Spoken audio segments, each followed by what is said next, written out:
Nagsimula sa simple na pasulyap-sulyap, nagpapapansin sa'yo.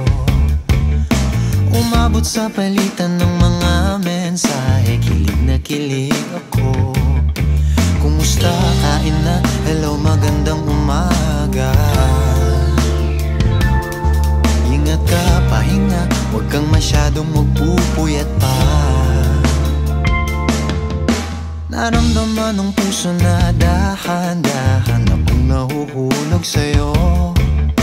Sa kada araw natin na pag-uusap, meron nang namumuo.